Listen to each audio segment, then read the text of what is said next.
విఘ్నేశ్వర బొమ్మని చేసి తమ ఇంటికి ఉత్తర దిక్కుగా ఈశాన్యంలో ఉడ్లు గాని బియ్యం గాని పోసి ఒక మండపాన్ని ఏర్పరిచి ఆ మండపం మీద అష్టదళ పద్మాన్ని వేసి దాని మీద గణేశ్వర ప్రతిమని ప్రతిష్ఠించి శ్వేత గంధాక్షర పుత్ర పుష్పపత్రాదులతో పూజించి ధూపాదీప వెలగా నేరేడు చెరుకు స్వామివారి ప్రసాదమంతా కూడా తయారు చేసి స్వామివారికి ప్రీతిగా నృత్య గీతములు జరిపించి స్వామివారికి యథావిధిగా షోడశోపచారాలతో వ్రతాన్ని పూజను పూర్తి చేయాలి.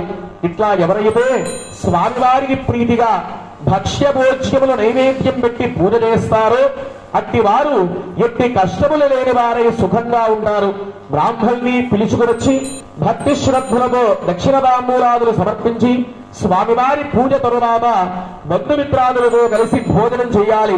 ఇట్లా ఎవరైతే చేస్తారో అట్టి వారు సకల సుఖములు ఆయుష్ సిద్ధిప్రదము అన్నీ కూడా పొంది జీవితాంతం అష్టైశ్వర్యాలు పొందుతాయి. కుమారస్వామి ఉన్న అన్ని వ్రతాల్లోకి అత్యుత్తమమైన వ్రతము దేవతలచే గంధర్వులచే కూడా ఈ వ్రతాన్ని ఆచరించబడింది సుమా అని చెప్పేసి చెప్పాట శివుడు.